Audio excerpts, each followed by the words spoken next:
We are following breaking news right now. We've learned in just the last hour, a man who was able to get inside the state capitol building overnight was not arrested despite the access being unauthorized.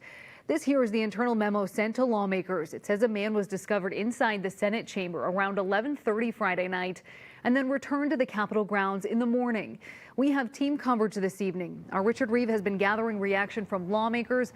But first, our Renee Cooper has new details about the response from Capitol Security. She's live at the state capitol tonight. And Renee, you've just learned how security learned that man was inside. What can you tell us?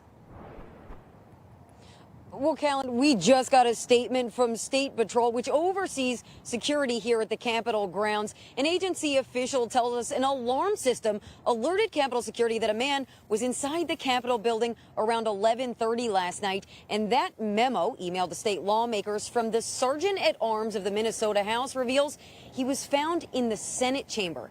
It states the man was believed to be experiencing mental health concerns, going on to say he said things that indicated he believed he was the governor and was found without clothes on. According to the internal communication, Capitol Security took the man to Regions Hospital for evaluation, and he was later released following an assessment that deemed him non-threatening to himself or others. The memo goes on to say the man then returned to the Capitol grounds this morning around 7:30, not going inside this time. As of this point, we don't know his whereabouts, including whether or not he's in custody. According to the memo, there's an active warrant for probation violation out of Wisconsin against this man. But the Sergeant at Arms says that warrant, quote, did not initially authorize a custodial transfer, adding that the warrant status has now been updated and, quote, appropriate measures will be taken upon next contact. Now, the State Patrol says the man was nonviolent and that he was taken to the hospital again this morning for a second mental health evaluation. And again, he was released. Now, State Patrol officials tell us there's no point at this point, no indications that he broke in, meaning forced entry into the building here, but they haven't answered any further questions about how he would have gotten inside at this point. And they also add that they are reviewing video right now to determine exactly where he was and the extent of his whereabouts in the building last night. Live at the Capitol, Renee Cooper, 5 Eyewitness News. Thank you, Renee. Lawmakers are raising concerns right now, describing this as a security breach and questioning the way it was handled. Our Richard Reeve joins us now with the frustration some lawmakers are now expressing over security, Rich. Yeah, Callan, there is frustration and concern. Keep in mind, there has been discussion about increased security at the Capitol since the tragic shootings of state lawmakers on June 14th.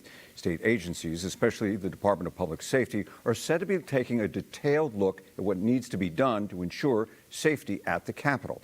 Ramsey County Sheriff Bob Fletcher has recommended metal detectors at 4 different checkpoints at the Capitol. Now, today, several lawmakers calling for accountability about one is calling a security breach. Senate Republican leader Mark Johnson releasing this statement. I'm disappointed to learn that a major security breach occurred on Friday night and Saturday morning. We are living in a heightened threat environment.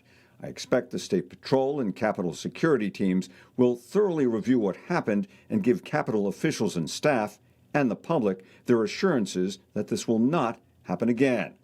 House Speaker Lisa Damuth saying, quote, it's frustrating that an individual with a criminal history was able to allegedly vandalize the Capitol and unlawfully trespass in the Senate chamber without being taken into custody. Anyone who trespasses into any building, let alone the state capitol, should be arrested and prosecuted for breaking the law. And I look forward to learning why this did not take place in this highly disturbing incident. Now, we have reached out to a number of other lawmakers to get their take on what's happened. Several have declined to comment, citing security issues. There are still a lot of questions about how this person got access into that Capitol. We just heard from Renee. We had more information about that, but we still don't know what his exact status is and what's in place right now to make sure that the Capitol is fully secure. And again, all of this coming at a time of heightened sensitivity regarding security at the Capitol. Yep. All right. Thank you, Rich. We are still going to be tracking this story for the next several hours. We're going to continue our coverage in our newscast at 9 and 10 o'clock tonight. We will bring you the latest information both on air and on our free KSDP app.